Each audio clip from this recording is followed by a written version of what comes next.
Okay, so in that we covered pneumatic and hydraulic. So when we have seen the a circuit or line diagram, so we have a reservoir through which uh, I'm drawing a rough layout. So through which we have pump, and this pump will supply the fluid to uh, the actuating system. But before supplying it to actuating system, in between we have one member or one block, okay, which governs the operation of this actuator, whether it will move up or down. So this particular processing unit or this particular block is named as control valve. Okay, so our today's topic of interest is control valve, and we will go through what are the different type of control valve functioning and operation we will understand. Okay, so uh, we will go one by one. So first, coming to the control valve. So basically, control valve. Sir, you haven't presented. Oh, sorry. Let me start the recording.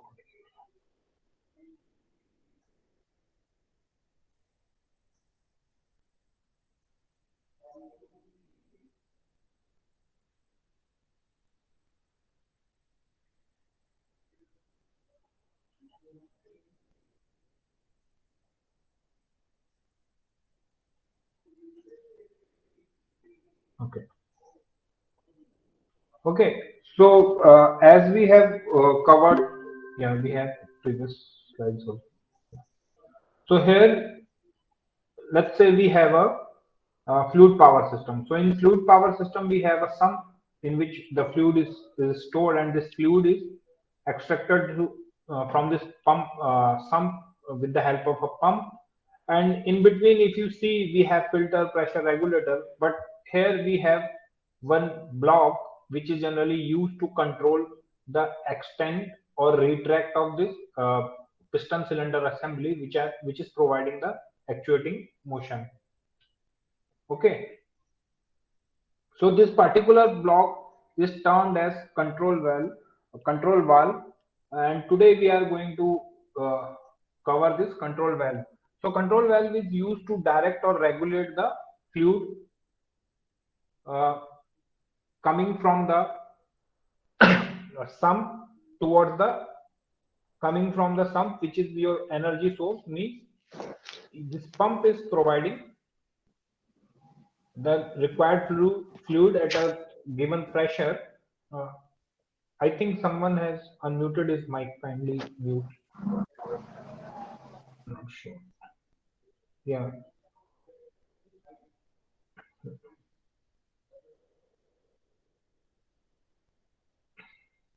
Yes. So basically, it will direct.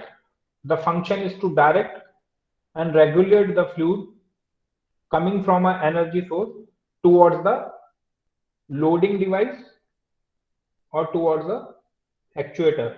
Okay. So coming to the control valve, it solves three major purpose, or it is used for three major purpose: sensing, processing, and controlling. So what it will do, it will sense the incoming fluid. So it will be having different ports.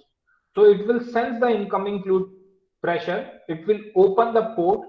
Okay, it will open the P port, that is pressure port. We will go in more detail, and accordingly it will process this fluid, and it will control it, and it will direct it towards the another port which is connected to your actuator. So basically, it will sense the incoming fluid, it will process it, and it will control the direction towards the output ports, so that the necessary actuating motion can be controlled. Okay, so if you come to the function,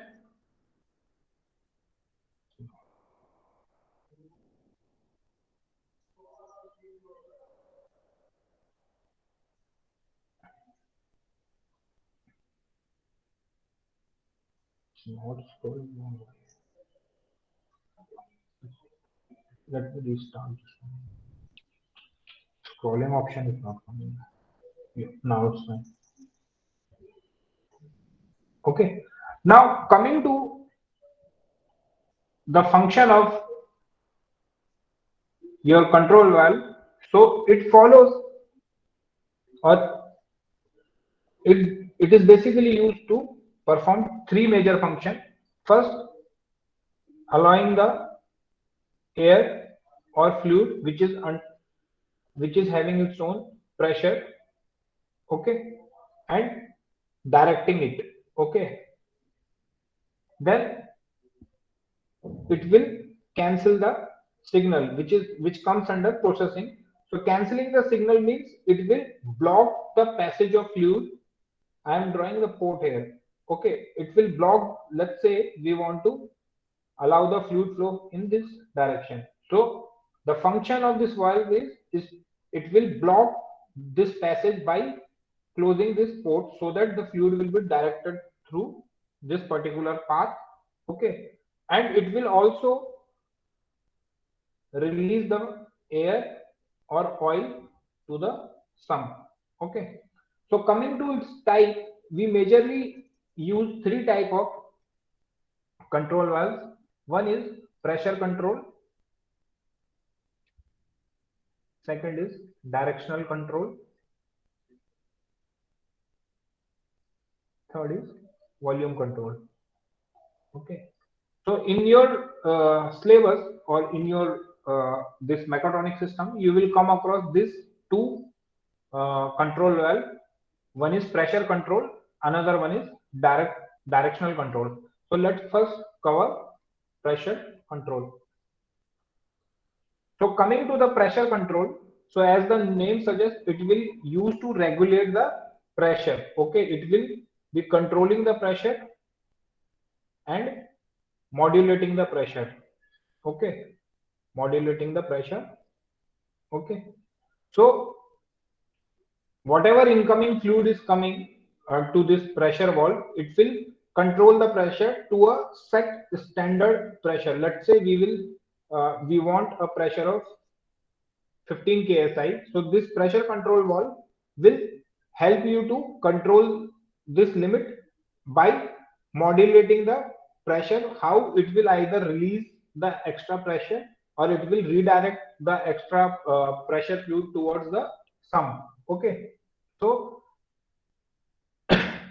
so we these devices comes with the pressure limit, okay. And once the pressure reaches the desired limit, it will direct it towards the sump, okay. So coming to this types of pressure valves, we have pressure relief valve, we have unloading valve, we have sequence valve, and we have counterbalance, okay. So if you consider your relief valve, so the main pressure function is to it from the protect the system from the maximum pressure fluid, okay. So how it will protect it?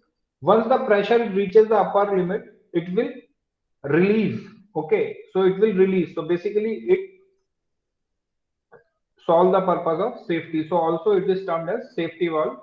Coming to unloading valve, this valve will unload the extra fluid once once a process is over. Then sequence valve, basically the word suggests sequence, so it will perform uh, multiple operation, but it will perform multiple operation after completion of one sequence. So it will go, or it will be used to perform multiple operation by completing one sequence, by completing operation sequentially, okay. Then coming to your counterbalance valve, the main purpose of this counterbalance valve is to avoid the free fall of load elements, okay. So these are the four major valves that we come across. Okay.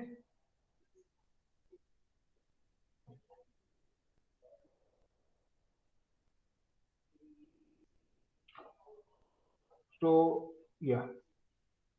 So if you consider this pressure control valve, basically it will control or modulate the pressure, okay, by pressure of the fluid, okay, in a fluid power circuit, okay. So we have relief, unloading sequence, and counterbalance. So relief valve protect the fluid circuit from maximum pressure, okay. So we have a limit maximum pressure in any part of the fluid circuit, and once it will reach that above limit, it will release the extra pressure. Then unloading valve, it will unload the excess fluid to the tank, okay. Then we have sequence valve, okay, and finally your counterbalance valve. Also we sometimes use this regulator valve. So the function of regulator valve is to provide constant pressure at the outlet port, okay. So it can be done with the help of opening and closing at this, okay. So we have this input port here, and by opening and closing of this uh, orifice position can be controlled, and accordingly the area of discharge will be controlled, so the output pressure can be regulated, okay. So so coming to your pressure relief valve, so basically we generally use spring loaded poppet valves, okay. We generally use poppet valves, and poppet valves we have two categories. One is ball seat type, and another one is disc seat type, okay. So if you consider your poppet valves here, so this is your poppet valve, and we have a disc type seat or a ball type. So this is the seat, okay. Yeah. So this is your seat.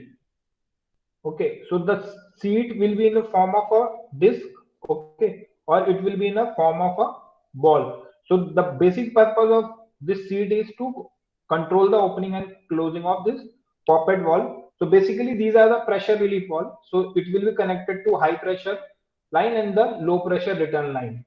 Okay, so once the pressure at the high pressure line reaches the maximum pressure, it will release the opening, it will release the pressure by opening the return pressure line, and it will return back the fluid to the sump. So how it is happening, so you have this fluid pressure, okay, and you have this seat. So with the help of this uh, adjusted screw, you will tighten this spring.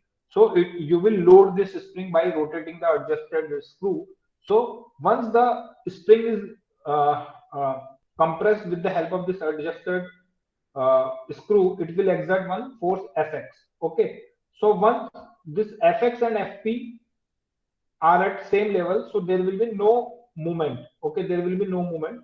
But let's say the fluid pressure reaches its maximum limit such that it will be greater than the Fx. Okay, so what it will do, it will push back this one, and this extra fluid will be returned back towards the tank port. Okay, you have this tank port. So this is how your poppet valve is working. Okay. Next is your sequence valve. So basically, in any sequence valve is connected to two circuits. Means a valve can be used to control two cylinders. Okay, you can control two cylinder, and you have one inlet. So depending upon the pressure requirement, let's say this is a low pressure cylinder, this is high pressure cylinder. So once the pressure is low, so it will pass through this port and it will operate your low pressure cylinder.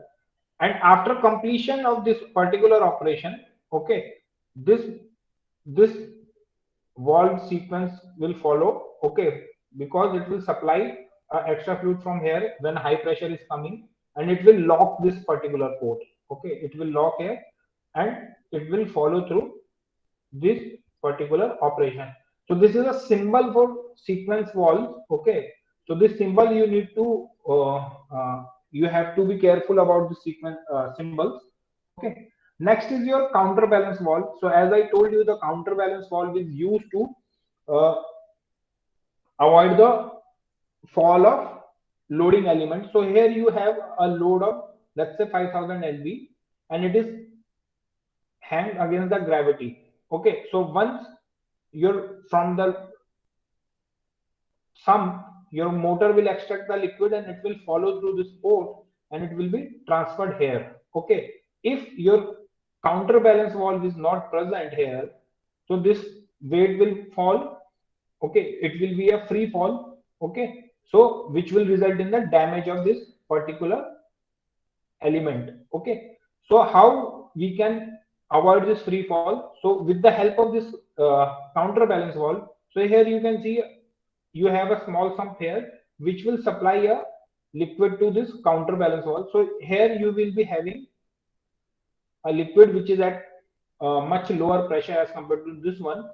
So once this load will come down, so pressure here FL, and let's say this sequence counterbalance valve pressure. So this FL is greater than FC. So it will push it downward, but it will not be a free fall because it is getting a resistance from this uh, pre-filled liquid. Okay, so it will allow the slow downward motion of this counterbalance. Okay, so we can see this one from this video.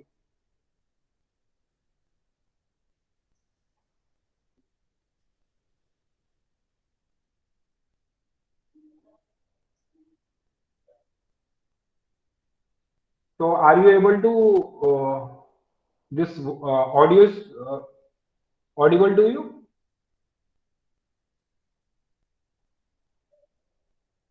Anyone Yes, can? sir. Yeah, yeah.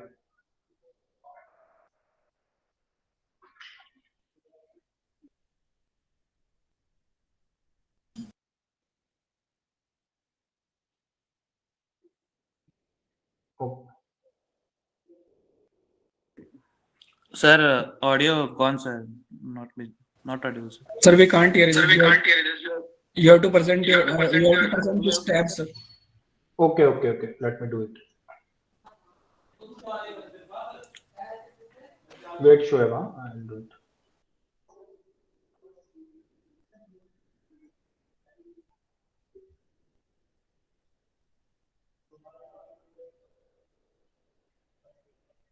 It's a counterbalance valve just Now, after the cylinder.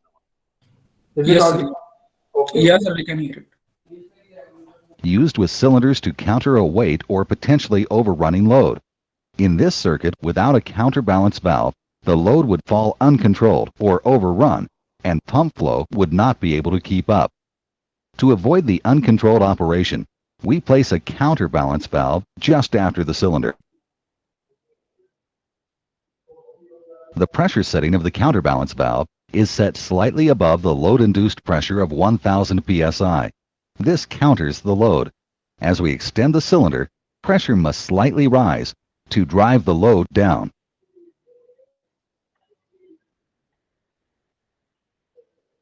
Now that you understand the application of a counterbalance valve, push the extend and retract buttons to watch the function of the valve.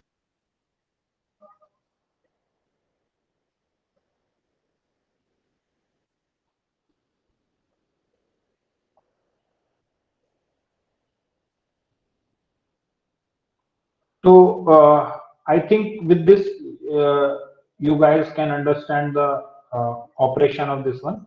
Okay. So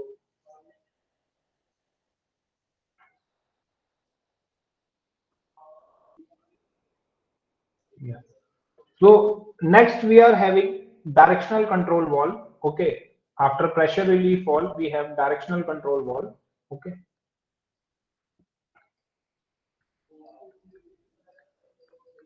So these directional control valves are very important.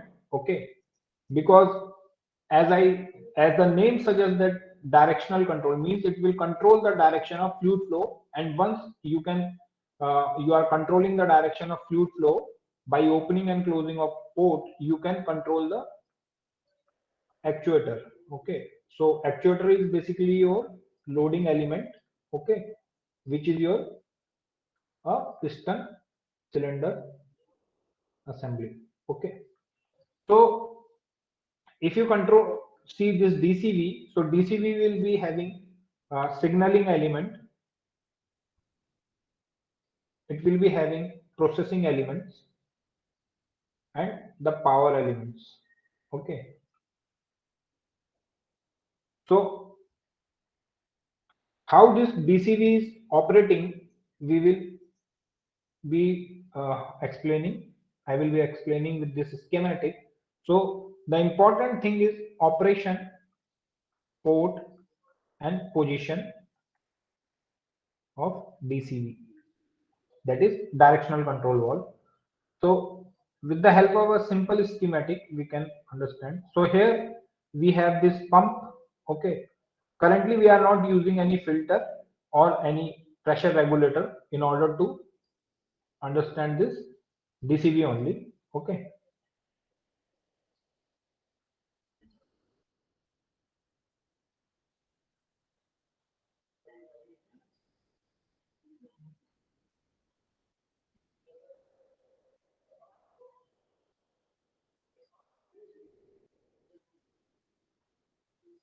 so this is your piston cylinder assembly. This is your directional control valve. We have port P, R, A, B. Okay, we have this motor. Okay, so what the motor will do, it will extract the liquid from the sump, fluid from the sump, and it will transfer to the pressure port. Okay, so that will be a pressure signal will be sensed by the DCV. Okay, the pressure signal will be sensed by the DCV at P port and it will get opened. Okay, it will get opened. So considering the extend phase, let's say our piston is moving up. Okay, so incoming liquid will be sensed by P port and it will transfer the signal to the B port.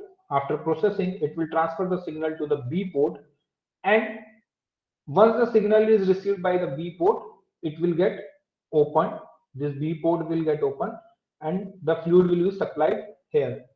So once the high pressure fluid enters this cylinder, it will result in the extension or it will result in the extend motion.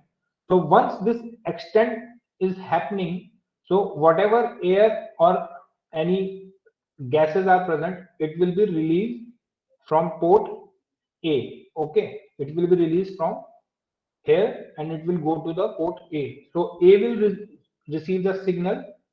Okay, and gases will be expelled out and the signal is transferred to this R port.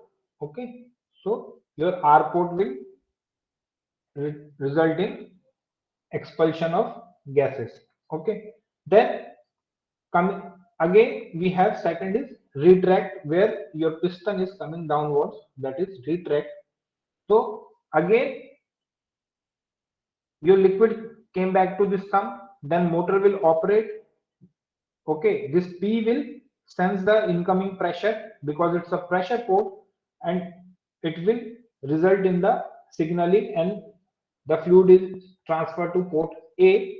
Okay, so from P to A, your liquid will come here and it will result in the downward motion of the piston, that is retraction, and whatever remaining fluid or gas is present here, it will be expelled out from B to R. So B to R will be expulsion. So this is how your DCV is operating. Okay, with the help of 4 ports. Okay, so coming to this particular DCV, what this DCV is doing, how many ports this DCV is having? 4 ports. How many function or position this DCV is having? 2 position. One is extend and another one is retract. Okay, so 4 port, 2 function, yani means 4/2 DCV. Okay, 4 to DCV. Okay, if any DCV is having 4 port, okay, and it is performing 3 function can be extend, off and retract. So 4 3. If it is having 5 port, 5 2 5 3. Likewise, you can designate the DCVs. Okay. So how this cylinder sequencing is taking place? Okay, we will be covering in our next class. Okay, so let me give you a brief. Okay, so this is your DCV. So it will control the passage of fluid signal. Okay, by generating, cancelling, and redirecting the signal. It will generate the signal to open the port, and it will generate a cancelling signal to close a particular port so that it can redirect the fluid towards the desired cylinder assembly. Okay, so it is having three group: signaling element, processing element, and power element. Okay, so if you consider the operation here, so this we have covered. So this is the hydraulic system. So likewise, you have a pneumatic system. Okay, where you are taking a compressed air. Okay, towards the P port. Here, if you see the retract port. Okay, or return port. So here this return port is basically resulting in the expelling of this gases towards the to the atmosphere. Okay, instead of recycling it to some, it will be vented off to the atmosphere. Okay, so this is how your 4-2 valve is there. Okay, so it is having two functions: retract and extend. Okay, so basically it's a two position valve. Okay, having only two position: retract and extend, and with 4 port. Okay, so this is a pneumatic system. So 1 port, 2 port, 3 port, and 4. So 4, 3, 1, 2. Okay, this is how, see, we have to represent in a circuit diagram with the help of symbols. Okay, so if you consider the symbol for two position, it will be BA. But if you consider the DCV symbols, okay, which is important to you, in a symbol it will be represented in this form. Okay, this arrow is representing extension, this arrow representing retraction, and this is a port direction, which particular port is open. P2 is open, 1 or 2, that is P or B, or 1 or 4 is connected. In this current diagram, we have connection between 1 and 2 and connection between 4 and 3. Okay, so how this cylinder sequencing is done, we will cover in our next class. Okay, so in next class we will cover this DCV with cylinder sequencing. So this cylinder sequencing is very important. Okay, so I will suggest you to attend this class, and also we will cover some logic gates. Okay, how this DCV is used as a logic element also. Okay, so if you have any question, you can ask, please.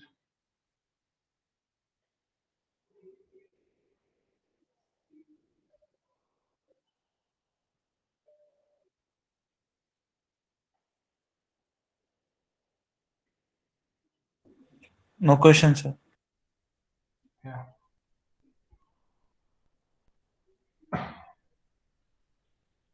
So I think we can end our class here. Okay.